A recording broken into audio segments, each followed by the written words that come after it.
Assalamualaikum warahmatullahi wabarakatuh. Perkenalkan, nama saya Feni Eskaso dengan NIM B1A1320 dengan mata kuliah alternatif penyelesaian sengketa kelas H. Di sini saya ingin memaparkan soal dan jawaban UAS saya. 1. Dalam alternatif penyelesaian sengketa dikenal ada 3 pendekatan penyelesaian sengketa, yakni power based, right based, interest based. Apa yang dimaksud dengan interest based dan bagaimana perbedaan antara interest based dengan power based dan right based? Jelaskan dengan mengemukakan contohnya. Interest based yaitu masalah diselesaikan berdasarkan kepentingan pihak-pihak yang bersengketa untuk mencapai suatu perdamaian dengan mengemukakan penyelesaian secara win-win solution sehingga tidak ada pihak-pihak yang merasa dirugikan. Perbedaannya yaitu power based sendiri adalah penyelesaian yang menggunakan kekuatan atau pemaksaan dari pihak yang lebih kuat sehingga dianggap tidak mengakomodasi kepentingan dan lain sebagainya pihak lain. Sedangkan proses penyelesaian sengketa berdasarkan right based menjadi upaya terakhir setelah upaya negosiasi dan mediasi mengalami kebuntuan karena proses penyelesaian sengketa ini dapat menjadi panjang, memakan waktu yang lama, memerlukan tenaga yang tidak kecil, serta perlu pertimbangan finansial yang matang bagi suatu perusahaan. Lalu penyelesaian sengketa interest based dilakukan melalui suatu proses negosiasi langsung antara para pihak maupun melalui proses negosiasi yang difasilitasi oleh mediator untuk lebih melancarkan dan menjembatani komunikasi antara pihak yang bersengketa, di mana proses tersebut disebut mediasi. Contohnya yaitu penyelesaian sengketa tanah yang menggunakan model mediasi berbasis kepentingan interest based, yaitu fokus mediasi diarahkan pada substansi kepentingan terbaik bagi kedua belah pihak berdasarkan pada aspek penyelesaian bersama dengan cara menyelesaikan akar persoalan, menghindari konflik berkepanjangan antar para pihak, serta adanya keinginan untuk mempunyai hubungan baik jangka panjang. 2. Secara yuridis, penyelesaian sengketa dapat dilakukan secara adjudikasi dan non-adjudikasi. Apa yang dimaksud dengan penyelesaian sengketa secara adjudikasi tersebut dan bagaimana perbedaan antara penyelesaian sengketa secara adjudikasi dengan penyelesaian sengketa secara non-adjudikasi? Jelaskan dengan mengemukakan contohnya. Adjudikasi adalah cara yang digunakan untuk menyelesaikan konflik atau sebuah sengketa yang terjadi antara dua pihak dengan cara menyelibatkan orang lain sebagai pihak ketiga atau adjudikator. Perbedaan adjudikasi dan non-adjudikasi: jika adjudikasi menyelesaikan konflik melibatkan pihak ketiga, non-adjudikasi berbeda. Penyelesaian konflik hanya dilakukan oleh kedua belah pihak atau tidak melibatkan pihak ketiga. Contohnya, adjudikasi yaitu sengketa lahan. Sengketa lahan ini melibatkan pihak pengadilan. Sedangkan non-adjudikasi yaitu negosiasi. Ketiga, penyelesaian sengketa secara non-adjudikasi dapat dilakukan melalui konsultasi, negosiasi, mediasi, dan konsiliasi. Apa yang dimaksud dengan penyelesaian sengketa melalui konsiliasi tersebut dan bagaimana perbedaan dengan konsultasi, negosiasi, mediasi, dan jelaskan dengan mengemukakan contohnya. Konsiliasi adalah upaya penyelesaian sengketa yang dilakukan dengan bantuan pihak ketiga atau komisi. Lalu konsultasi adalah suatu tindakan yang bersifat personal antara suatu pihak ketentuan atau klien dengan pihak lain yang merupakan pihak konsultan, di mana pihak konsultan merupakan pendapatnya kepada klien sesuai dengan keperluan dan kebutuhan klien. Sedangkan negosiasi adalah sarana bagi para pihak yang bersengketa untuk mendiskusikan penyelesaiannya tanpa keterlibatan pihak ketiga sebagai penengah, sehingga tidak ada prosedur baku, akan tetapi prosedur dan mekanismenya diserahkan kepada kesepakatan para pihak yang bersangkutan tersebut. Dan mediasi adalah penyelesaian sengketa dengan dibantu oleh pihak ketiga atau mediator yang netral atau tidak memihak. Salah satu contoh konsiliasi adalah ketua RT yang membantu menyelesaikan sengketa atau perselisihan antara warganya. 4. Kompetensi arbitrase sebagai salah satu bentuk alternatif penyelesaian sengketa menurut Pasal 5 Undang-Undang Nomor 30 Tahun 1999, hanya sengketa di bidang perdagangan dan mengenai hak yang menurut hukum dan peraturan perundang-undangan dikuasai sepenuhnya oleh pihak yang bersengketa. Sedangkan sengketa yang tidak dapat diselesaikan melalui arbitrase adalah sengketa yang menurut peraturan perundang-undangan tidak dapat diadakan perdamaian. Jelaskan arti dari kompetensi arbitrase tersebut dengan mengemukakan contohnya. Arti dari kompetensi arbitrase tersebut mengacu pada kewenangan dan yurisdiksi seorang arbitrator untuk menyelesaikan sengketa di bidang perdagangan dan mengenai hak yang menurut hukum dan peraturan perundang-undangan dikuasai sepenuhnya oleh pihak yang bersengketa. Sedangkan sengketa yang tidak dapat diselesaikan melalui arbitrase adalah sengketa yang menurut peraturan perundang-undangan tidak dapat diadakan perdamaian. Contohnya, perusahaan A dan perusahaan B telah menandatangani perjanjian kerjasama, namun terjadi sengketa mengenai pembayaran royalti. Kedua perusahaan menyepakati untuk menyelesaikan sengketa tersebut melalui arbitrase.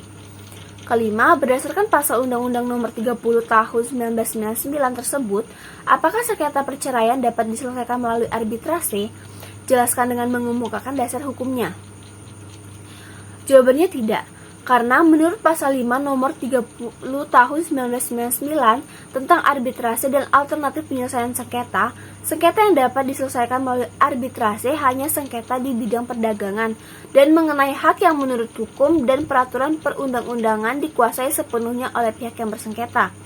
Lalu, sengketa yang tidak dapat diselesaikan melalui arbitrase adalah sengketa yang menurut peraturan perundang-undangan tidak dapat diadakan perdamaian. Sedangkan perceraian bukan merupakan sengketa di bidang perdagangan karena merupakan hubungan individu dengan individu lainnya dalam ranah pengadilan agama yang diatur dalam Undang-Undang Perkawinan, KUH Perdata, dan Kompilasi Hukum Islam atau KHI. Perceraian juga tidak bisa didamaikan karena perceraian sendiri bertujuan untuk memutuskan hubungan antara istri dan suami. 6. Menurut Martin Hunter, ada 4 alasan penting maka para pihak lebih memilih arbitrase dalam menyelesaikan berbagai sengketa, yakni flexibility, focusing on the main issues, speed, dan cost. Apa yang dimaksud dengan focusing on the main issues tersebut dan apa pula arti dari flexibility, speed, dan cost? Jelaskan dengan mengemukakan contohnya. Yang dimaksud dengan focusing on the main issue adalah arbitrase memungkinkan para pihak langsung menyelesaikan pokok permasalahannya tanpa terjebak dalam prosedur hukum yang panjang. Contohnya, perusahaan A dan perusahaan B telah menandatangani perjanjian kerjasama, namun terjadi sengketa mengenai pembayaran royalti. Arbitrator bisa fokus kepada pokok sengketa yaitu pembayaran royalti. Flexibility adalah para pihak di sini bebas untuk mengatur proses arbitrase sesuai dengan kebutuhan masing-masing, seperti dapat memilih arbitrator. Lalu, speed di sini mengacu pada proses penyelesaian sengketa yang lebih cepat dibandingkan dengan proses pengadilan, karena arbitrase biasanya mempunyai jadwal fleksibel tidak ketat seperti pada pengadilan. Cost merupakan biaya arbitrase yang lebih murah dibandingkan litigasi karena proses arbitrase lebih sederhana dan efisien, serta tidak melibatkan banyak pihak seperti di pengadilan. 7.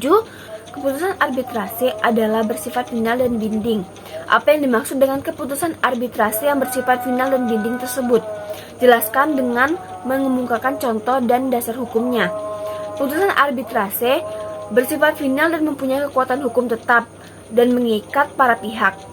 Artinya, putusan arbitrase merupakan putusan final dan dengan demikian tidak dapat diajukan banding, kasasi, atau peninjauan kembali. Diatur dalam Undang-Undang Nomor 30 Tahun 1999 tentang arbitrase dan alternatif penyelesaian sengketa. 8. Walaupun keputusan arbitrase tersebut bersifat final dan binding, akan tetapi upaya hukum apa yang harus dilakukan jika para pihak tidak melakukan putusan arbitrase tersebut secara sukarela? Jelaskan dengan mengemukakan contoh dan dasar hukumnya. Putusan arbitrase memiliki kekuatan hukum yang sama dengan putusan pengadilan, yaitu memiliki kekuatan eksekutorial. Bahkan dalam pasal 54 Undang-Undang Nomor 30 Tahun 1999 diatur secara tegas bahwa format putusan arbitrase harus memuat kepala putusan yang berbunyi demi keadilan berdasarkan ketuhanan yang Maha Esa. Jadi, kepala putusan arbitrase sama dengan putusan pengadilan. Dengan memiliki kekuatan eksekutorial, berarti salah satu pihak dapat meminta bantuan aparat pengadilan untuk menggunakan upaya paksa dalam melaksanakan bunyi putusan arbiter, jika pihak lainnya tidak berkenan melaksanakan bunyi putusan arbiter secara sukarela. 9. Keputusan arbitrase yang sudah bersifat final dan binding tersebut menurut Undang-Undang 30 Tahun 1999 juga masih dapat dibatalkan jika memenuhi persyaratan yang telah ditentukan oleh peraturan perundang-undangan. Jelaskan syarat-syarat yang untuk dapat membatalkan suatu keputusan arbitrase yang sudah bersifat final dan binding tersebut dengan mengemukakan contoh dan dasar hukumnya. Pasal 70 Undang-Undang Nomor 30 Tahun 1999 tentang arbitrase dan alternatif penyelesaian sengketa telah mengatur secara jelas mengenai pembatalan putusan arbitrase.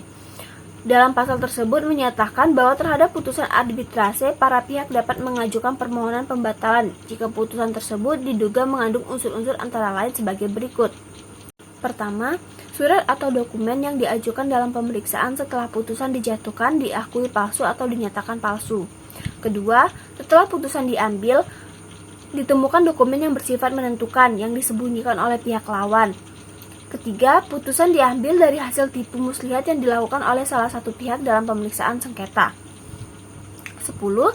Pengaturan hukum eksekusi putusan arbitrase internasional di Indonesia tidak hanya terdapat dalam perundang-undangan nasional, melainkan juga dalam konvensi internasional yang telah diratifikasi oleh Indonesia. Jelaskan persyaratan eksekusi putusan arbitrase internasional tersebut dengan mengemukakan dasar hukumnya. Mengutip pada pasal 66 Undang-Undang 30 tahun 1999 tentang arbitrase dan penyelesaian sengketa, putusan arbitrase internasional hanya diakui serta dapat dilaksanakan di wilayah hukum Republik Indonesia apabila memenuhi syarat-syarat sebagai berikut. A. Putusan arbitrase internasional dijatuhkan oleh arbiter atau majelis arbitrase di suatu negara dengan negara Indonesia terikat pada perjanjian, baik secara bilateral maupun multilateral, mengenai pengakuan dan pelaksanaan putusan arbitrase internasional. B. Putusan arbitrase internasional sebagaimana dimaksud dalam huruf A terbatas pada putusan yang menurut ketentuan hukum Indonesia termasuk dalam ruang lingkup hukum perdagangan. C. Putusan arbitrase internasional sebagaimana dimaksud dalam huruf A hanya dapat dilaksanakan di Indonesia terbatas pada putusan yang tidak bertentangan dengan ketertiban umum. D. Putusan arbitrase internasional dapat dilaksanakan di Indonesia setelah memperoleh eksekuatur dari Ketua Pengadilan Negeri Jakarta Pusat. E. Putusan arbitrase internasional sebagaimana dimaksud dalam huruf A yang menyangkut negara Republik Indonesia sebagai salah satu pihak dalam sengketa hanya dapat dilaksanakan setelah memperoleh eksekuatur dari Mahkamah Agung Republik Indonesia yang selanjutnya dilimpahkan kepada Pengadilan Negeri Jakarta Pusat. Sekian tugas saya, lebih dan kurangnya saya mohon maaf. Wassalamualaikum warahmatullahi wabarakatuh.